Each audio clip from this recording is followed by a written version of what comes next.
guys, welcome back to the channel. Today, I'm taking you on a short but very sweet trip back to Boracay, the Philippines' most popular beach destination. Susubok tayo ng iba't ibang water sports at activities to tick off our travel bucket list.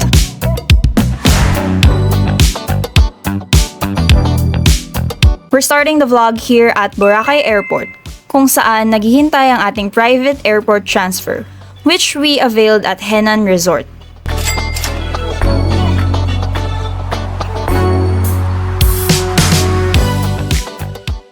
Kung DIY transfer to Boracay naman ang hanap nyo, you can check out my previous vlog, complete with steps and prices kung papaano makapunta sa main island from Caticlan Airport.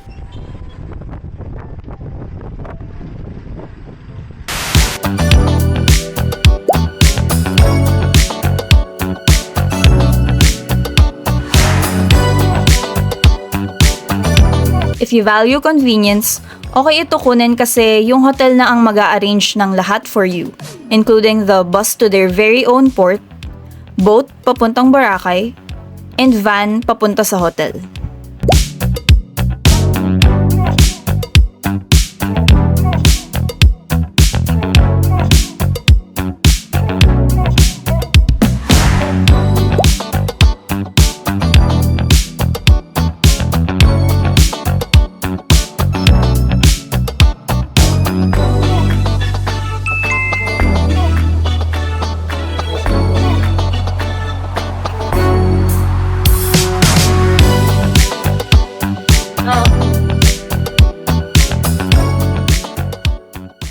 Ilang nights kayo dun, ma'am? Po? Ilang nights po? 3 po ata. July 3 to 6 po. Ayun na, ma'am. Ano po ang next step po? Ano po ang next Tip lang pala guys, when you're in Boracay, be sure to carry small bills with you. Mga 20s, 50s, or even 100s, okay na yun. Kasi maraming willing na tumulong na staff and locals sa inyo when it comes to your needs as tourists. And you'd want to repay them by tipping.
Hey guys, welcome to my vlog, and for today we are going to do a quick room tour of Henann Palm Beach. Yeah, Henann Palm Beach.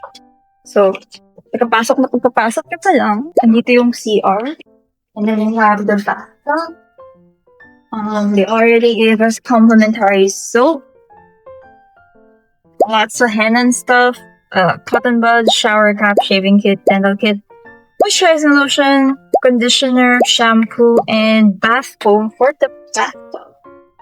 And what else do they have here? They have the trash can, 2 tissue rolls, a phone for emergencies, toilet, na may bidet, and hanger. Then they also have the exhaust fan. By the way, we availed of the premier room, so it's like the second cheapest dito sa Henann Palm. And then, wow, do we really get an umbrella? No. But shampoos and conditioners, oh, yes. X-doubt. I don't think we can I don't think pwede natin ito iuwi. So, we have 2 bathrobes, 2 umbrellas, a laundry bag, What else? Let's see. May pa-welcome ba sa ref? Let's see. Walang pa-welcome sa ref. Then we have coffee, tea, creamer, mugs, glasses, kettle, an empty drawer, and another empty drawer. And then we have the full-length mirror here for your fit check and OOTVs. A flat screen TV, and then a survey form, facial tissues, and 2 queen size beds? Nah, 1 queen size bed and 1 solo bed. That's right. And then they have like 2 dalawang saksakan, a notepad, a pencil. It says, please avoid taking out towels from your room. Okay. And then, the view for this room. And may mga nagpapamassage, guys. We got a view of the pool. It's not direct access. And then there's a sign there that says, no diving. Yan, makita mo yung ibang mga parang tenants dito sa Henann. Oh, I forgot to mention, meron din pala palang table and chairs. There's like 3 chairs. And then, they also give you a welcome drink, which you can claim sa restaurant.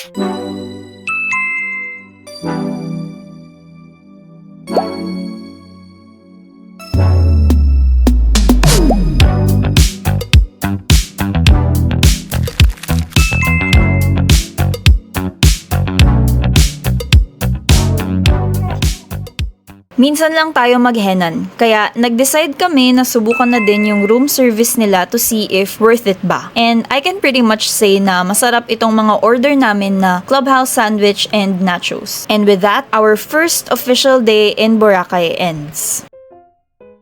Nagising akong super excited at kinakabahan kasi for the next 2 days, may experience natin ang mga water and land activities dito sa Boracay. This trip is going to be full of adrenaline rush.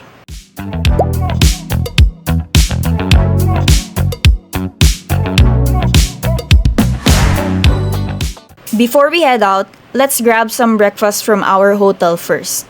Kasama na ito sa booking natin, and Henann has a wide variety of options. Perfect if you want to experience authentic Filipino almusal.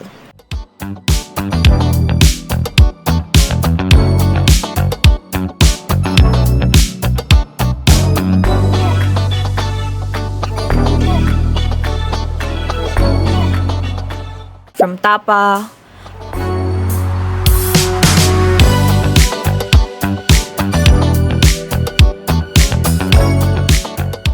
to corned beef, to champorado, they have everything here.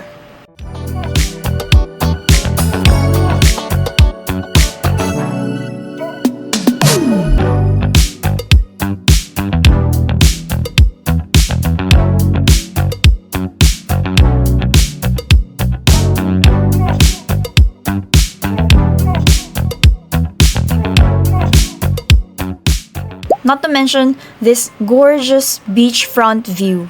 Sino ba namang di gaganahan kumain, di ba?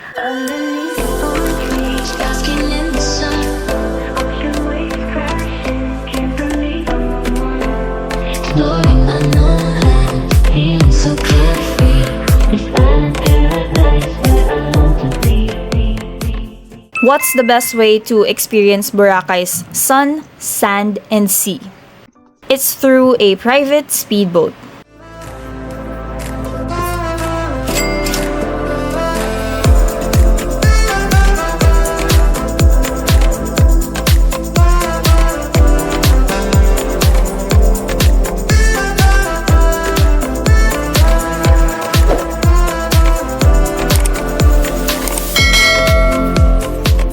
For the very first time, itutour natin ang Boracay at mga kalapit nitong islands through a high-speed motorboat.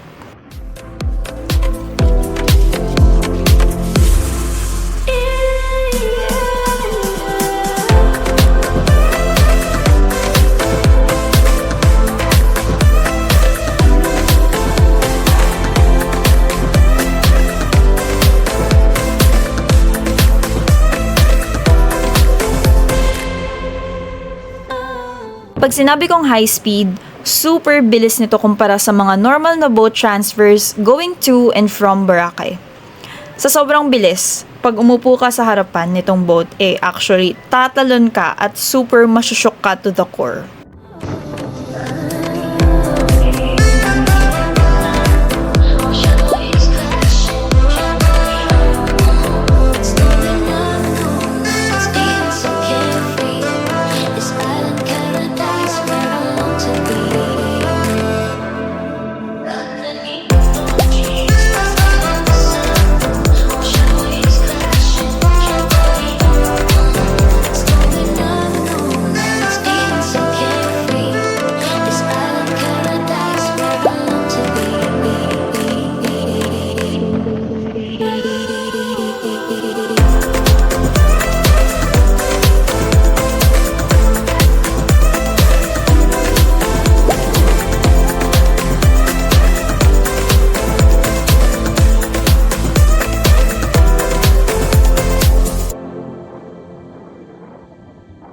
Boracay's deep blue waters, pristine white sand, and fresh sea air just blowing to all our faces.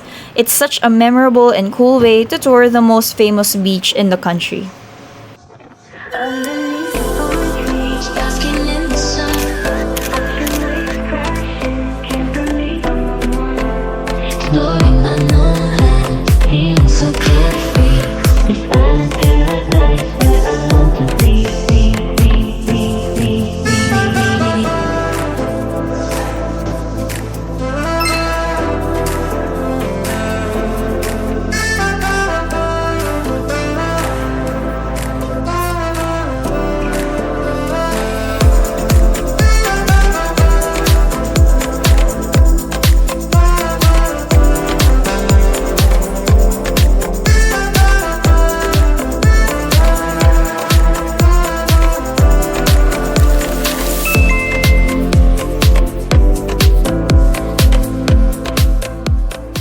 Matagal nang nasa bucket list ko ang scuba diving.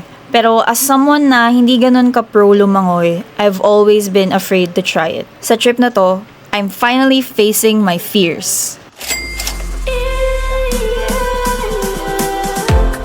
Nung nalaman ko na di naman pala kailangan super marunong ka lumangoy and maraming guides pag nasa ilalim ka na ng tubig, nag-go na ako because really, life's too short to be scared and not take risks.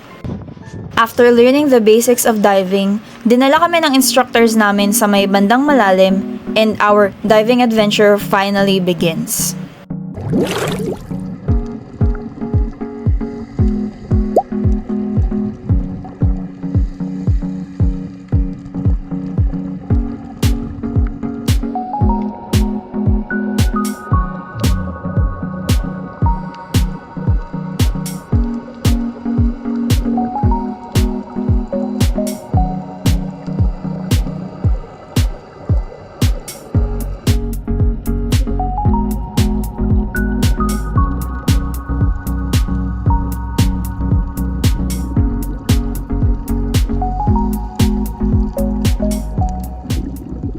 I can confidently say that Boracay is not just stunning on land, but underwater as well. Nakakita kami ng iba't ibang corals, fishes, at pati nga si Nemo na find namin.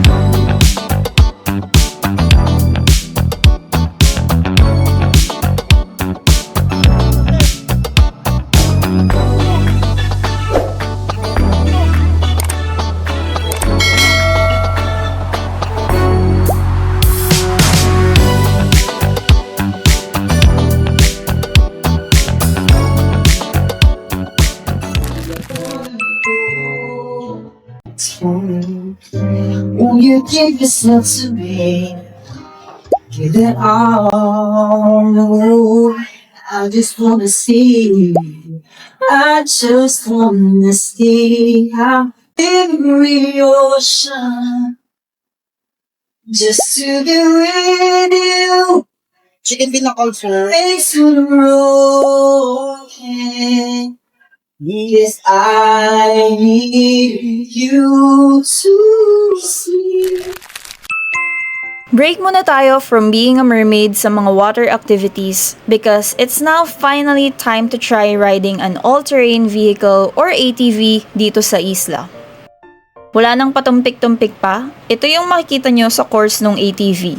Rough roads at maraming halaman at mga puno.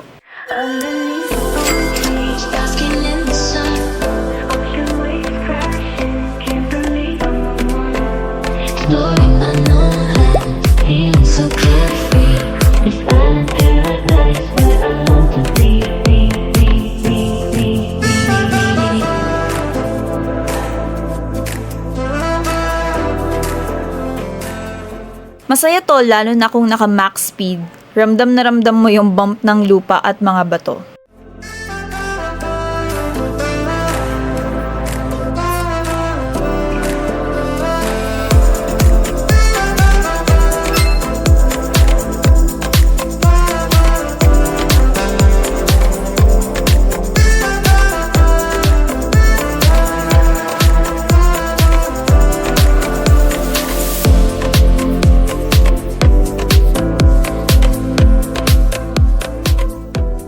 Medyo maliit nga lang yung buong track.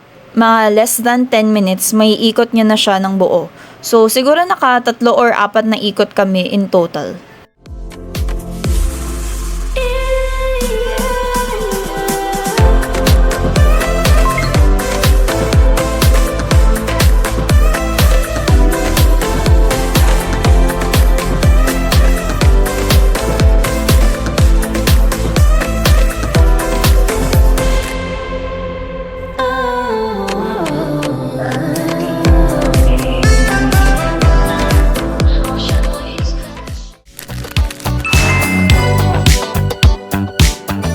Sunset watching is one of the must-do activities dito sa Boracay. Ewan ko kung bakit pero kakaiba yung sunset nila dito. Sobrang vivid at breathtaking.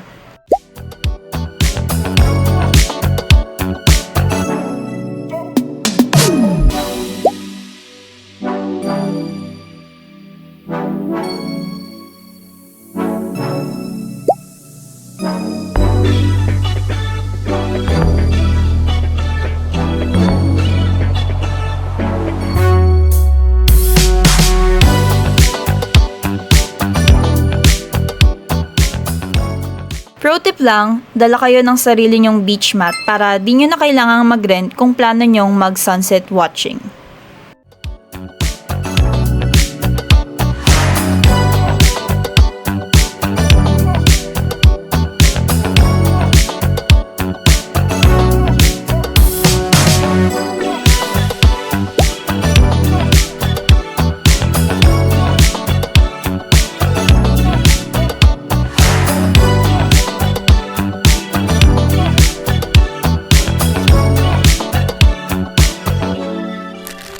We're defying gravity. Ala Elphaba for our last activity in Boracay dahil magpa-parasailing tayo.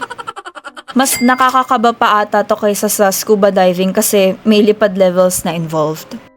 Ito yung super konting clips na meron ako for our parasailing experience. Take note na minimum of 2 packs ang kailangan for this activity. So, kung solo traveler ka, you might get paired with other tourists.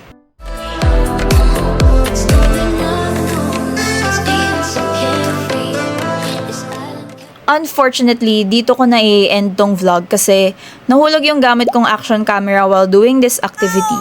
As in, nahulog siya sa karagatan ng Boracay. And legend has it, ginagamit na siyang pang vlog ni SpongeBob. We have technology.